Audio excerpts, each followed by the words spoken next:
Hello everyone, আজ আমি তোমাদের সাথে একটা রান্না শেয়ার করছি।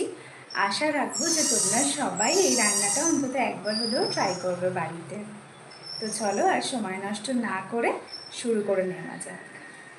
তো দেখো, আমি অ্যাপ্রন হাতে নিয়ে একদম রেডি মাঠে নামার জন্য, শুধু পড়ার অপেক্ষা। তাহলে চলো পড়ে নেওয়া যাক। এবারে রান্নাঘরের দিকে যাওয়া যাক। দেখো, আমি এখানে আদা, রসুন, পেঁয়াজ আর ক্যাপসিকাম কাট করে নিয়েছি। সেদ্ধ করা ডিমগুলোতে আমি দেখো মাঝখান থেকে একটুখানি চিড়ে নিচ্ছি, যাতে মশলাগুলো ভালো করে ঢুকে যায় ভেতরে। যা যা আমি কেটে রেখে দিয়েছিলাম সেগুলো দেখো সব একসাথে মিশিয়ে দিচ্ছি। হলুদ গুঁড়ো, কাশ্মীরি লঙ্কা গুঁড়ো যেটা কালার আসে, আর শুধু লঙ্কার গুঁড়ো, নুন, গোলমরিচ গুঁড়ো আর গরম মশলা। আর যেটা দেবো সেটা হচ্ছে তন্দুরি মশলা, সেটা একটু বেশি করে দিলাম। টক দই, সর্ষের তেল দিয়ে ভালোভাবে মিক্স করে নেব। আর তারপর এই ম্যারিনেশনটাকে মোটামুটি 30 to 1 আওয়ার এরকমভাবেই রেখে দেবো।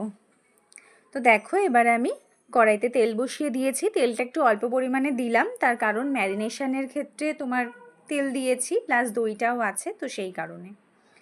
তো দেখো, সব একসাথে আমি কড়াইতে দিয়ে দিলাম। এবারে একদম আঁচটাকে স্লো করে নেব, আস্তে আস্তে রান্না করব। আর দেখো, যে বাটি ধোয়া জল ওটাকে আমি অ্যাড করে দিলাম। আর আমি ঢাকাটা চাপা দিয়েছিলাম প্রথমে, যাতে ভালো করে একটুখানি সেদ্ধ হয়ে যায় পেঁয়াজটা আর ক্যাপসিকামটা।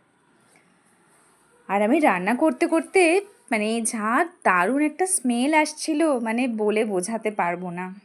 তোমরা কিন্তু অবশ্যই রান্নাটা একবার হলেও ট্রাই করো, আশা করছি খুব ভালো লাগবে।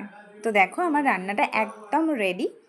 তো এইটা না মোটামুটি ভাত, পোলাও, নালে ফ্রাইড রাইসের সাথে খেতে ভীষণই ভালো লাগে। তো দেখো, আমি ভাত দিয়ে এখন খেয়ে নিচ্ছি তন্দুরি এগ কারি। তো আজকের মতো এই অবধি। তোমাদের সাথে আবার দেখা হবে অন্য কোনো ভিডিওতে।